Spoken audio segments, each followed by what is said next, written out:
سچا واقعہ سناتا ہوں کہ اگر انسان اگر نیکی کرے نا کسی کے ساتھ یا اللہ تعالیٰ کے سامنے نیکی کرے تو لوگوں سے امید رکھے کہ لوگ مجھے واہ واہ کریں، بڑا نیک انسان ہے، بڑا دین کام کر رہا ہے، بڑا عبادت گزار ہے، یا بڑا نہ صرف اللہ سے امید رکھیں.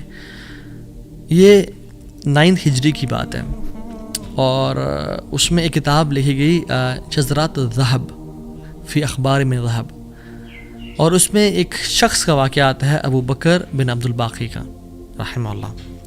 نوجوان تھے بالکل. انہوں نے وہ بیت اللہ گئے اور جب وہاں گئے تو انہوں نے اپنا سارا فریضہ سر انجام دیا. کچھ دن گزرے تو وہ he was not very rich. ان کا راشن جو تھا وہ ختم ہو گیا، اور جب راشن ختم ہوا تو بھوک اور پیاس کا عالم. مکہ کے ایک دن گلی میں جا رہے تھے تو ان کو نا ایک پیکٹ ملا. انہوں نے اس پیکٹ کو اٹھایا، تھوڑا ہیوی تھا وہ. انہوں نے کہا چلو میں کمرے میں جاتا ہوں اور دیکھتا ہوں کیا ہے اس میں. کمرے میں گئے تو ایک ایسا ہار تھا جو کہتے ہیں میں نے آج تک نہیں دیکھا تھا. It was very unique, it was very precious. کہتے ہیں کہ میں بڑا حیران ہوا یہ کس کا ہوگا. خیر الٹیمیٹلی میں نکلا اپنے کمرے سے باہر، حرم کی طرف آ رہا تھا تو مکہ کی گلیوں میں میں نے ایک دیکھا، ایک شیخ یعنی ایک بزرگ انسان تھا جس کے ہاتھ میں 500 دینار تھے، اور وہ اناؤنسمنٹس کر رہے تھے کہ میرے گھر والوں کا ہار گما ہے، جس شخص کو مل جائے وہ مجھے دے، میں اس کو 500 دینار دوں گا. ابو بکر رحمہ اللہ نے سوچا کہ میرے پاس تو پیسے نہیں ہیں، میرے پاس تو راشن نہیں ہے، میں تو بھوک پیاس کا عالم ہے، تو میں اس کو ہار دوں گا اور اسے پیسے لے لیتا ہوں. چلو دیکھتے ہیں. ان بزرگ کا ہاتھ پکڑا اور کہا میرے کمرے میں چلیں آپ میرے ساتھ. کمرے میں گئے تو کہا آپ سے 3 سوال ہیں. آپ اس پیکٹ کی نشانی بتائیں، جس چیز سے اس پیکٹ کو باندھا گیا اس کی نشانی بتائیں، اور اس ہار کی نشانی بتائیں. صرف 3 نشانیاں بتا دیں، میں آپ کو وہ دے دوں گا. جیسے ہمیں کوئی چیز ملے تو ہم کہتے ہیں کہ آپ یہ 3، اور اگر کوئی انسان کھوٹا ہوتا ہے نا تو وہ کہتا ہے مجھے 50 نشانیاں بتائیں یا مجھے 60 نشانیاں بتائیں، اور کوشش کرتے ہیں ایک نہ ایک غلط بتا ہی دے گا تو ہار میرا ہو جائے گا. لیکن ہی وہ سنسیئر. انہوں نے کہا 3 نشانیاں. پیکٹ کیسا ہے، اس کو کس چیز سے باندھا گیا ہے، اور اس کا ہار کیسا ہے. تو انہوں نے کہا پیکٹ ریشم کا ہے. انہوں نے کہا بالکل ٹھیک کہا آپ نے. انہوں نے کہا کہ جو پیکٹ جس چیز سے پیکٹ کو باندھا گیا ہے وہ بھی ریشم کا دھاگا ہے. انہوں نے کہا بالکل ٹھیک کہا آپ نے. اور تیسرا چیز کا انہوں نے کہا اس میں 30 نگ لگے ہوئے ہیں اس ہار میں. انہوں نے کھولا اس ہار کو، دیکھا 1 2 3 4 5 6 30 کمپلیٹ، یہ آپ کا ہار. تو انہوں نے کہا یہ 500 آپ کے دینار. کہتے ہیں نہیں مجھے نہیں چاہیے. کہتے ہیں کیوں بیٹا، میں نے تو وعدہ کیا تھا کہ میں شخص دوں گا. کہتے ہیں میں نے اللہ کے لیے کام کیا ہے، یہ مجھے چیز ملی تھی، میرا ایز اے مسلمان میرا حق تھا کہ میں امانت کو واپس ادا کروں، تو میں آپ سے اس کا اجر نہیں لوں گا. حالانکہ ان کو نیڈ تھی، لیکن کہا کہ نہیں میرا اجر اللہ تعالیٰ سے، واللہ لا اخذھا، کہ میں اللہ کی قسم اس کو نہیں لوں گا آپ سے. وہ بحث کرتے تھے کہ لو تم نے لینا ہے، وہ کہتے ہیں میں نہیں لینا آپ سے، آپ چلے جائیں، یہ میں نے اپنا امانت ادا کی ہے، میں نے کوئی احسان تو نہیں کیا آپ پہ. وہ بزرگ بڑا حیران ہو کہ یہ کیسا نوجوان ہے. خیر وہ چلے گئے.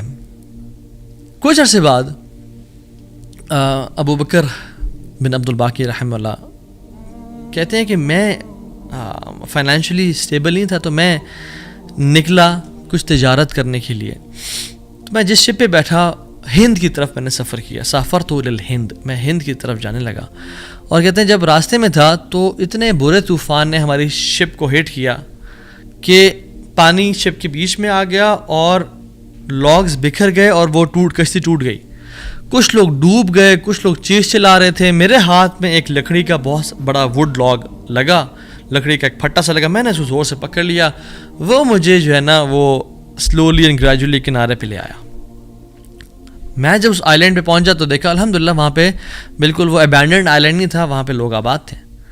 کہتے میں جب اندر گیا آئی لینڈ کی طرف اور دیکھا الحمدللہ مسلمان لوگ تھے اور وہاں پہ مسجد بھی تھی اور گھر بھی بنے ہوئے تھے. تو کہتے ہیں میں سیدھا مسجد چلا گیا. اسے لانگ سٹوری شارٹ کر کے بتاتا ہوں. میں مسجد میں کہتے ہیں میں جا کے قرآن پڑھنا شروع کر دیا. جب قرآن پڑھا تھا تو ایک مزدور آیا میرے پاس اور کہتا ہے کہ آپ تو بڑا پیارا قرآن پڑھتے ہیں، اور ہمارے تو اس آئی لینڈ پہ آپ کہاں سے آئے ہیں؟ ہمارا تو اس آئی لینڈ پہ یعنی کوئی اچھا قاری نہیں ہے موجود کہ جو قرآن ایسے پڑھے. ماشاء اللہ یو ریسائٹ بیوٹیفل قرآن. تو آپ ایک کام کریں، آپ پلیز میرے بچوں کو پڑھا دیں. سلولی اینڈ گریجولی لوگ آتے گئے اور ان کو اپنے بچے پڑھاتے گئے, اور وہ ابو بکر رحمہ اللہ اس مسجد کے بڑے نوبل شخص بن گیا کہ لوگ ڈیمانڈ تھی بہت زیادہ, قرآن پڑھ کسی کو آتا نہیں تھا, تو انہوں نے اپنے بچوں کو لایا اور لوگ بھی پڑھنا شروع ہو گئے, اور ان کو اس مسجد کا ایک طرح سے لیڈر بنا دیا کہ آپ اس کو رن کریں. کچھ عرصے بعد جب ابو بکر رحمہ اللہ کہتے ہیں میں ابھی جاتا ہوں اس آئی لینڈ کو چھوڑ کے, مجھے نکلنا ہے یہاں سے, مجھے اپنے گھر کی طرف اور اپنے بزنس کی طرف واپس جانا ہے, تو مجھے اجازت دیں. تو ان لوگوں نے بڑا ان کو پش کیا اور کہا کہ نہیں آپ نہ جائیں, آپ کی آنے کی وجہ سے ہمارے پورے آئی لینڈ میں قرآن کی تعلیم پھیل رہی ہے, you such a noble and wonderful gentleman, آپ پلیز یہیں پہ رکیں. تو انہوں نے کہا کہ نہیں بھائی میری لائف ہے, میں نے شادی بھی کرنی ہے اور سب. کہتے ہیں ہم آپ کو یہاں پہ رہائش دیں گے, ہم آپ کو یہاں پہ شادی کرائیں گے آپ کی, آپ یہاں پہ رکیں. تو انہوں نے کہا چلو ٹھیک ہے, اگر میرا معاش کا سلسلہ چل پڑتا ہے قرآن کو پڑھا کے اور باقی کام شام کر کے, اور مجھے گھر اور بیوی مل جاتی ہے, تو I can think to live here. انہوں نے ان کی شادی کر دی ایک عورت سے, اور کہا کہ یتیم لڑکی ہے اس سے آپ کی ہم شادی کرتے ہیں.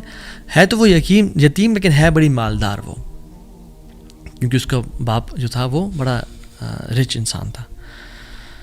انہوں نے کہا ٹھیک ہے. جب ان کا نکاح ہوا اور اس لڑکی کے پاس جب آ کے بیٹھے, یعنی جو فرسٹ نائٹ, جب اس لڑکی کو دیکھا اور اس کے گلے پہ نظر پڑی تو وہ حیران ہو گئے. یہ دیکھے کہ جو مکہ کی گلیوں میں ان کو جو ایک نیکلیس ملا تھا وہ اس لڑکی نے اپنے گلے میں پہنا ہوا ہے. وہ بڑے حیران اور پریشان ہو گئے. کچھ ٹائم بعد جب لوگوں نے پوچھا سب معاملات ٹھیک ہیں, سب سیٹ ہے, کوئی مسئلہ پریشانی تو نہیں, کہتے ہیں کہ سب ٹھیک ہے الحمدللہ. ایک چیز میرے ذہن میں ہے جو جس کا جواب نہیں ملا مجھے. کہتے ہیں کہ جو میری بیوی ہے, اور میں سے پوچھ بھی نہیں سکا ابھی تک کیونکہ حیا اور شرمندگی ویسے کہ تم نے کہاں سے ملا, because it's very expensive necklace. کہیں اس کو یہ لگے کہ میں لالچی انسان ہوں یا میری نظر اس کے نیکلیس پہ ہے. تو یہ نیکلیس اس کو کہاں سے ملا؟ مجھے تو مکہ کی گلیوں میں ملا تھا اور میں نے ایک بزرگ انسان کو دیا تھا. وہ لوگ کیا کرنا شروع ہو گئے, فہللوا وکبروا, وہ کہہ رہے لا الہ الا اللہ, اللہ اکبر کہنا شروع ہو گئے وہ لوگ. اور کہتے ہیں کہ تم وہ نوجوان ہو. کہتے ہیں کہ اس کا باپ جو اس علاقے کا ایک بڑا انسان تھا, وہ ہمارے پورے اس علاقے میں ایک کہانی سنایا کرتا تھا کہ ایک شخص مجھے ملا, اس شخص سے زیادہ نیک انسان میں نے آج تک نہیں دیکھا, اس سے زیادہ امانت دار شخص میں نے آج تک نہیں دیکھا. وہ ہمیں ایک لڑکے کی کہانی سنایا کرتا تھا کہ ایسے ایسے اس کو نیکلیس ملا, اس نے مجھ سے پیسے نہیں لیے اور مجھے وہ اتنا قیمتی ہار واپس دے دیا. اور وہ باپ اللہ کا نہیں گولی, وہ دعا کیا کرتا کہ یا رب میری بیٹی کی شادی اس بندے سے کروا دے یا رب جس نے مجھے وہ ہار ڈھونڈ کے دیا تھا. اور آج آپ یہاں پہ آ گئے, اللہ تعالیٰ کیسے آپ کو یہاں پہ لے کے آیا. اور وہ بڑا حیران ہوئے کہ سبحان اللہ, کس طرح سے انہوں نے ہار اللہ کے لیے دیا اور اس کا اجر صرف اللہ سے کی امید رکھی, اور اللہ تعالیٰ نے کہاں کہاں سے لا کے ان کو یہاں پہ ان کی شادی کروائی اور ان کی لائف کو سیٹل کیا, اور ہار بھی ان کو واپس لوٹا دیا. اور سبحان اللہ انہوں نے کتنے دینار کو دھتکارا تھا اور ریجیکٹ کیا تھا, 500 دینار کو. کہتے ہیں کہ مجھے ایک ٹائم میں لائف کے ہمیں ضرورت پڑی ہسبینڈ وائف کو, تو ہم نے کہا کہ اس ہار کو بیچ دیتے ہیں. جب اس ہار کو ہم نے بیچا تو اس کا 5 لاکھ دینار ہمیں ملے, 5 لاکھ دینار اس کو ملے. یعنی سبحان اللہ 500 کو انکار کیا اور اللہ تعالیٰ نے 5 لاکھ دینار واپس کر دیے. ہار بھی دے دیا, ہار والی بھی دے دی, سیٹل بھی کر دیا لائف کو. ان اللہ علی کل شیء قدیر, اللہ تعالیٰ ہر چیز پر قادر ہے, اس کے لیے کچھ مشکل نہیں ہے میرے بھائیوں اور میری بہنوں. آپ کی لائف میں پریشانیاں ہیں, مشکلات ہیں, زندگی تنگ ہے, آپ اللہ کو اس کے ناموں سے پکاریں, آپ اپنی نیت ٹھیک کریں, آپ اپنے اجر کا سوال لوگوں سے نہ کریں, صرف اللہ سے امید رکھیں, پھر دیکھیں آپ کی زندگی کس طرح سے آسان ہوتی ہے. پھر قاضی بن گئے, قاضی ابو بکر بن عبد الباقی رحمہ اللہ, and he became a very famous person in the history. ان کے ساتھ جو اللہ تعالیٰ نے واقعہ کیا, اللہ تعالیٰ آج بھی وہی رب ہے, آج بھی وہ اپنے رحمت خزانے کھول سکتا ہے اور قدرت کی دریا بہا سکتا ہے, اور ہماری زندگی میں ہماری جو مشکلات ہیں, پریشانی ہیں, وہ دور کر سکتا ہے. بس ہم نے کرنا کیا ہے, ہم نے گناہوں سے بچنا ہے, ہم نے نیت صاف کرنی ہے, ہم نے حرام سے بچنا ہے. میں آپ کو مثال دوں. تیسرا جو پرنسپل ہے وہ یہ ہے کہ حرام نکلنے سے بچیں. پہلا پرنسپل نیت کو صاف کر لیں. دوسرا پرنسپل اللہ کی رضا کے لیے سارا عمل کریں, اللہ کو خوش کرنے کے لیے تمام اپنے اعمال کو رکھیں اور صرف اس سے اجر کی امید رکھیں. اور تیسرا پرنسپل حرام لقمے سے بچیں.